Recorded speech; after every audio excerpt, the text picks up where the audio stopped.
Halo, perkenalkan nama saya Alfandi Muhammad Farhan, NIM 03191013. Jadi di video ini saya akan membahas mengenai uji impact. Nah, apa itu uji impact dan tujuannya? Itu yang pertama. Yang kedua, jenis-jenis uji impact. Yang ketiga, persamaan yang digunakan. Yang keempat, itu adalah alat dan bahan. Yang kelima, prosedur uji impact. Dan keenam, itu adalah diagram dari uji impact. Dan yang ketujuh merupakan contoh soal. Nah, dari ketujuh ini merupakan yang akan nanti kita bahas di video. Yang pertama, apa itu uji impact dan tujuannya? Jadi, uji impact itu adalah pengujian dengan menggunakan pembebanan yang cepat atau rapid loading. Nah, pengujian impact ini merupakan pengujian yang mengukur ketahanan benda terhadap beban kejut. Maka dari itu, uji impact ini banyak dipakai untuk menguji sifat mekanik yang dimiliki oleh suatu material. Salah satu tujuannya adalah untuk mengetahui faktor yang mempengaruhi kegagalan material dengan beban dampak dan mengetahui kemampuan material terhadap beban dampak dari berbagai temperatur yang diukur. Nah, ada dua jenis nih uji impact itu. Pertama adalah metode IZOT, di mana benda itu diletakkan pada tumpuan dengan posisi vertikal dan dijepit. Itu seperti pada di gambar ya. Kemudian sampel yang dijepit menyebabkan pengujian berlangsung lama, sehingga tidak cocok untuk digunakan pada pengujian dengan temperatur bervariasi, sedangkan ayunan bandul dari arah depan dengan takik dengan pembebanan dilakukan dari arah muka takik. Biasanya ini metode ini digunakan di Inggris. Nah, untuk metode Charpy, di sini tuh adalah merupakan tes regangan tingginya standar yang menentukan jumlah energi yang diserap oleh materi selama fraktur atau patah. Prinsip dasar pengujian SARP ini adalah besar gaya kejut yang dibutuhkan untuk mematahkan benda uji dibagi dengan luas penampang patahan. Nah, nanti itu bandulnya akan diarahkan seperti yang digambar itu dari belakang takiknya.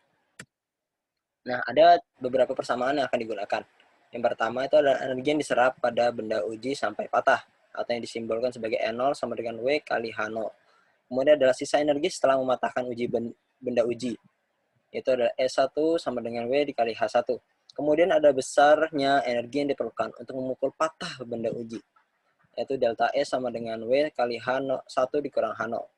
Namun ada juga tinggi bandul H0 sama dengan L dikurang L kali cos alpha, kemudian ada H1 sama dengan L dikurang L kali cos beta. Nah, itu dari semua persamaan yang di atas itu digabungkan menjadi delta E sama dengan W kali L kali cos beta dikurang cos alpha. Nah, di sini juga bisa menghitung besarnya harga impact. H1 sama dengan delta E per A0. Nah, di sini tuh W sebagai berat bandul, E massa kali gravitasi, kemudian H itu sebagai tinggi bandul, kemudian HI itu merupakan harga impact. Nah, yang selanjutnya adalah alat dan bahan uji. Yang pertama itu adalah sampel uji. Di sini tuh ada beda ya sampel ujinya untuk metode IZOT dan juga Charpy. Ya, yang di kanan ini bentuk dan ukuran untuk sampel metode Charpy. Nah, yang di kanan itu, maaf, yang di kiri itu yang metode Charpy, yang di kanan itu yang metode IZOT. Nah, yang kedua itu adalah alat uji dan ukur. Ini yang paling kanan ini. Kemudian adalah prosedur uji impact. Yang pertama itu menyiapkan spesimen dan alat uji. Kedua, lakukan pengukuran pada spesimen. Ketiga, siapkan spesimen pada landasan simetris dengan takikan membelakangi arah datangnya godam. Itu untuk metode Charpy. Kemudian, sedangkan metode IZOT, itu spesimen diletakkan pada landasan dengan takikan mengarah ke arah datangnya godam. Itu untuk metode IZOT. Nah, keempat, itu angkat lengan godam hingga terkunci. Kemudian, putar pointer searah jarum jam sehingga sejajar dengan lengan godam. Lalu pukul tuas hingga godam meluncur dan bertuburkan dengan spesimen. Kemudian nomor 7, lakukan pengereman setelah godam mencapai ketinggian maksimumnya.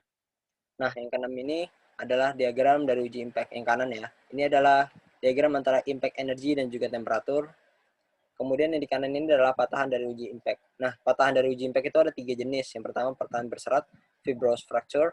Kemudian yang kedua adalah patahan granul atau kristalin. Yang ketiganya adalah campuran, yaitu berserat dan granul. Oke, selanjutnya adalah contoh soal. Suatu mesin uji impact memiliki panjang lengan 1 meter dengan massa bandul 25 kg. Pengujian pada baja dengan sudut awal sebesar 150 derajat dan setelah menumbuk sudut yang terbentuk adalah 120 derajat. Nah, jadi setelah menumbuk dia akan jadi 120 derajat. Berapa besar energi yang diserap oleh baja ketika patah? Nah, untuk menjawab soal seperti itu, kita tulis dulu diketahui, ditanya, dan solusi. Yang pertama, M adalah massa, sama dengan 25 kilo. Kemudian L-nya adalah 1 meter. kemudian alfanya adalah 150 derajat, kemudian betanya adalah 120 derajat. Yang ditanya, besar energi yang diserap oleh baja ketika patah. Nah, solusinya itu menggunakan rumus yang tadi. Delta E sama dengan W kali L kali cos beta dikurang cos alfa. Delta E sama dengan 25 kg dikali 10 meter per second kuadrat dikali cos 120 dikurang cos 150 dan dihasilkan adalah 91,5 joule. Jadi energi yang diserap oleh baja ketika patah adalah 91,5 joule. Nah, misalnya ada soal yang menanyakan tentang harga impact-nya. Jadi kalau ditanyakan harga impact-nya, itu nilai dari delta E-nya akan dibagikan sama luas awalnya, luas penampang awalnya. Sekian dan terima kasih. Untuk sumber ada di ujung kiri bawah. Terima kasih.